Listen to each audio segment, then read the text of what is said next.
I'm Trish. Yeah, we're going to get started. It doesn't really matter who I am.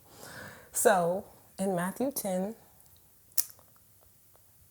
29-31, it's titled Forget About Yourself. And this sermon, whatever talk is called, Is Jesus Enough? And a lot of the times, we lie to ourselves, even as Christians, about Jesus being enough because we want it to sound good. We want it to look good that we think Jesus is enough. But what does that really mean? And I do want to read something. I know.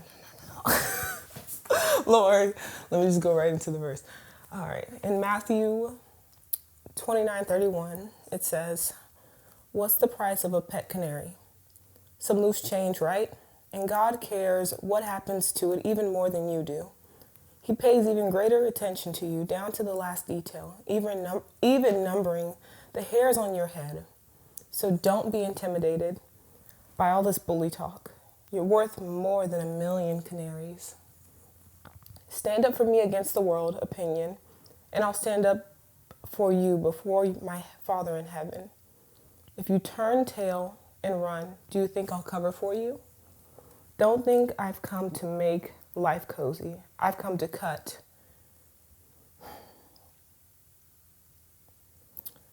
Make a sharp knife.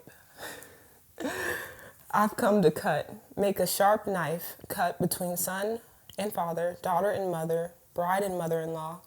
Cut through these cozy domestic arrangements and free you for God. Well-meaning family members can be your worst enemies. If you prefer father or mother over me, you don't deserve me. If you prefer son or daughter over me, you don't deserve me. If you don't go all the way with me through thick and thin, you don't deserve me. If your first concern is to look after yourself, you'll never find yourself. But if you forget about yourself and look to me, you'll find me. And you'll find both yourself and me." And this is when I talk about just the faithfulness of Jesus Christ. Because all the time we think our goal is to be ourselves and to find ourselves in this world full of people who don't even know who themselves are. And I've come to cut that cliche. A lot of the times when we feel like we're trying to be someone we're not, or we're trying to be something better than who we previously were, we end up losing ourselves. We end up losing God, and we end up straying further from Him than we ever were. And I think it can be such a distraction because when we get those thoughts in our mind of trying to find ourselves, we end up confusing that with human opinion. Even like the Bible verse says, well-meaning family members.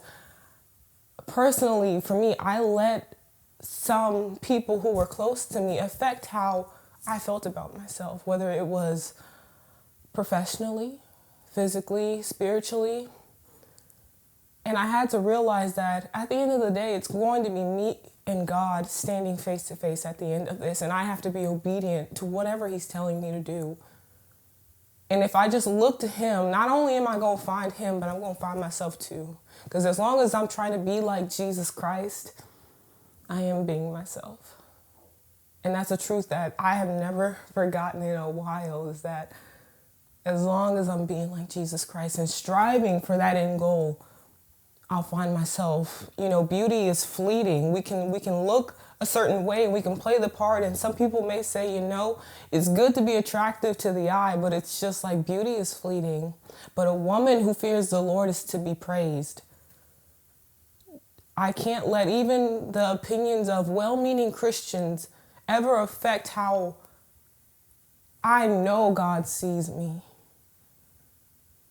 Because if I get distracted with that, I end up trying to please this world instead of trying to please God. And too many times I fell into that trap of trying to please someone who doesn't care about me. To be real, honestly, like how many of us have tried to please people who don't ever give us a second thought? And that's something I want you to think about, is what you're doing right now, how you're trying to strive, even if it's in quarantine. I'm not even gonna talk about Rona because she done had enough, okay? Yes, I named her she. Anyways, but just to talk about and question Christians all over the world, is Jesus enough for you? Strip away all the makeup, everything that you think brings value to you, and it leaves you with just you and him. Will he be enough for you? I remember about 9 months back, I felt like a failure. I had just graduated college and I did not know what to do with my life. And I didn't have a job. I barely had any money. The friends that I thought I had turned away and went their own separate ways, and I didn't hear from them for a long time. And I only had 5 friends that I could count on one hand who I really depended on. And it really became real to me that Jesus wasn't enough for me, because you strip away the college, you strip away all these degrees. Yeah, I got a degree, that's fine and all. Strip away the friends, take me out of where I was. And I was just left with me and Jesus. And I turned to Jesus and I was like, you're not enough. I told him the truth. I was like, you're not enough. That's what Jesus wants us to do, is to be honest with him. Because if you're honest with him, he can do something with that.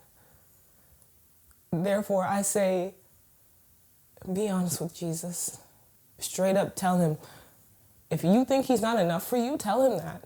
He already knows. But let him lead you in the way you should go. And let him lead you in the way you should be, which is like him. And when you become obsessed, and there's an obsession in your heart for the lover of your soul, and you find yourself, you look up one day and you find yourself being content. And it's like, I don't care if I'm single for the rest of my life. I don't care if so-and-so doesn't like me. They never thought about me anyways. But you find yourself being so content in Jesus, the whole world just falls away. All the opinions just fall away. Then you would really know if Jesus was enough for you. Thanks.